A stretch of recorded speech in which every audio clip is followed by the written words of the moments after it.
നമസ്കാരം. ഇന്ത്യയുടെ കാടുകൾക്കും അവിടുത്തെ വന്യജീവികൾക്കും പറയാൻ നൂറ്റാണ്ടുകൾ പഴക്കമുള്ള ഒരു വലിയ കഥയുണ്ട്. ആ കഥയിലേക്കും പ്രകൃതിയെ നെഞ്ചോട് ചേർത്തുപിടിച്ച സാധാരണക്കാരായ ചില യഥാർത്ഥ ഹീറോകളിലേക്കുമാണ് നമ്മളിന്ന് യാത്ര തിരിക്കുന്നത്. നമ്മുടെ ഈ യാത്ര തുടങ്ങാൻ ഇതിലും മികച്ചൊരു വാചകമില്ല. പ്രശസ്ത പരിസ്ഥിതി പ്രവർത്തകനായ സുന്ദർലാൽ ബഹുഗുണ പറഞ്ഞതുപോലെ, പരിസ്ഥിതിയാണ് ശാശ്വതമായ സമ്പദ്വ്യവസ്ഥ. ശരിയല്ലേ? ഈ ഒരൊറ്റ ചിന്തയിൽ നിന്നാണ് നമ്മുടെ ഇന്നത്തെ കഥ ചുരുളഴിയുന്നത്. അധ്യായം 1. ഇന്ത്യയുടെ വന്യലോകം. അവിശ്വസനീയമാം വിധം വൈവിധ്യപൂർണമായ നമ്മുടെ ഈ വലിയ പ്രകൃതി സാമ്രാജ്യത്തിൽ നിന്ന് തന്നെ തുടങ്ങാം, അല്ലേ?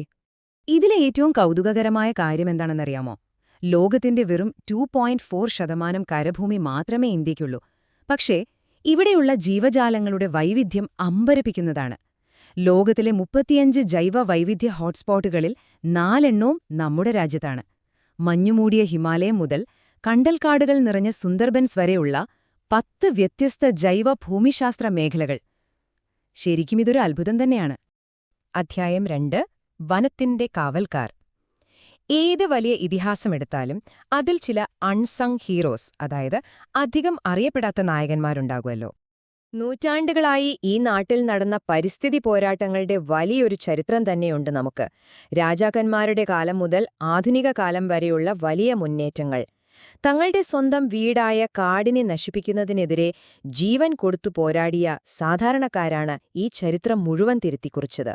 ഒന്ന് ചിന്തിച്ചു നോക്കൂ. വർഷം 1700. രാജാവിന്റെ മഴുവിനു മുന്നിൽ സ്വന്തം ജീവൻ പണയം വെച്ച് മരങ്ങളെ സംരക്ഷിക്കാൻ അമൃതദേവിയുടെ നേതൃത്വത്തിൽ 300ഓളം ബിഷ്ണോയ് ഗ്രാമീണർ തയ്യാറായി. ഇന്ത്യയിലെ ഇന്നത്തെ പരിസ്ഥിതി സംരക്ഷണ പ്രവർത്തനങ്ങൾക്ക് ആത്മീയ അടിത്തറ പാകിയത് അവരുടെ ആ വലിയ ജീവത്യാഗമാണ്. പിന്നീട് വടക്കേ ഇന്ത്യയിൽ മരങ്ങളെ കെട്ടിപ്പിടിച്ച് സംരക്ഷിച്ച ആ പ്രസിദ്ധമായ ചിപ്കോ മൂവ്മെന്റ് നിങ്ങൾക്കറിയാമല്ലോ. എന്നാൽ ആ ധീരമായ പ്രവൃത്തി അവിടെ അവസാനിച്ചില്ല. കൃത്യം 10 വർഷങ്ങൾക്കു ശേഷം തെക്കേ ഇന്ത്യയിലും അത് വലിയൊരു മാറ്റത്തിന് തിരികൊളുത്തു. കർണാടകയിലെ അപ്പിക്കോ പ്രസ്ഥാനം ശരിക്കും ഒരു ദക്ഷിണേന്ത്യൻ ചിപ്കോ എന്ന് തന്നെ ഇതിനെ വിളിക്കാം. അധ്യായം 3. നിയമങ്ങളും ചട്ടങ്ങളും. സാധാരണക്കാരുടെ ഈ ഉറക്കെയുള്ള ശബ്ദം ഒടുവിൽ അധികാരികളും കേട്ടു. അങ്ങനെ ആധുനിക പ്രകൃതി സംരക്ഷണ നിയമങ്ങൾ നമ്മുടെ രാജ്യത്ത് പിറവിയെടുക്കുകയാണ്.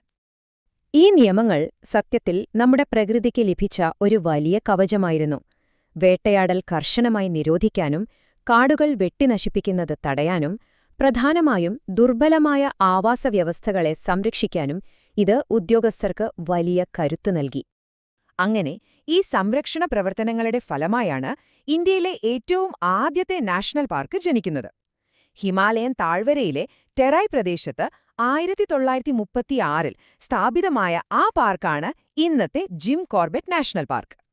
ഇന്ത്യയുടെ വന്യജീവി സംരക്ഷണ ചരിത്രത്തിൽ ഇതൊരു വമ്പൻ നാഴികക്കല്ലാണ്. അധ്യായം 4. സങ്കേതങ്ങളും ബയോസ്ഫിയറുകളും. ഇനി ഈ കാടുകളെയും വന്യജീവികളെയും നമ്മൾ കൃത്യമായി എങ്ങനെയാണ് സംരക്ഷിക്കുന്നത് എന്ന് നോക്കാം. ഇവിടെ നാഷണൽ പാർക്കും ബയോസ്ഫിയർ റിസർവും തമ്മിലുള്ള വ്യത്യാസം നമ്മൾ കൃത്യമായി മനസ്സിലാക്കണം. നാഷണൽ പാർക്കുകളിൽ നിയമങ്ങൾ വളരെ കർശനമാണ്. അവിടെ മനുഷ്യർക്ക് യാതൊരുവിധ അവകാശങ്ങളോ പ്രവേശനവുമില്ല. എന്നാൽ ബയോസ്ഫിയർ റിസർവുകളുടെ കാര്യം അങ്ങനെയല്ല. അതൊരു വലിയ ആവാസവ്യവസ്ഥയാണ്. അവിടെ മനുഷ്യർക്കും പ്രകൃതിക്കും പരസ്പരം ബുദ്ധിമുട്ടുണ്ടാക്കാതെ ഒരേയിടത്ത് സമാധാനമായി ജീവിക്കാൻ സാധിക്കും. കൂടുതൽ ലളിതമായി പറഞ്ഞാൽ, മനുഷ്യരും പ്രകൃതിയും ഒരേയിടത്ത് എങ്ങനെ സമാധാനപരമായി സഹവസിക്കാം എന്ന് പഠിക്കുന്ന ഒരു വലിയ സജീവമായ ലബോറട്ടറിയാണ് ബയോസ്ഫിയർ റിസർവ്. അതാണ് അതിന്റെ ഏറ്റവും വലിയ പ്രത്യേകതയും. അങ്ങനെയുള്ള എത്ര റിസർവുകൾ നമുക്കുണ്ടെന്നറിയാമോ? നിലവിൽ 18 വലിയ ബയോസ്ഫിയർ റിസർവുകൾ ഇന്ത്യയിലുണ്ട്. ഇതിലൊരു അഭിമാനകരമായ കാര്യമെന്തെന്നാൽ അതിൽ 12 എണ്ണത്തിനും യുനെസ്കോയുടെ ആഗോള അംഗീകാരം ലഭിച്ചിട്ടുണ്ട്. ആഗോളതലത്തിൽ തന്നെ പരിസ്ഥിതി സംരക്ഷണത്തിൽ നമ്മുടെ പങ്ക് എത്രത്തോളം വലുതാണെന്നത് കാണിക്കുന്നു. ഇനി നമ്മൾ കാടുകളിൽ നിന്ന് കടലിലേക്ക് പോവുകയാണ്. അതെ, വന്യജീവി സംരക്ഷണം വെറും കാടുകളിൽ മാത്രം ഒതുങ്ങുന്ന ഒന്നല്ല.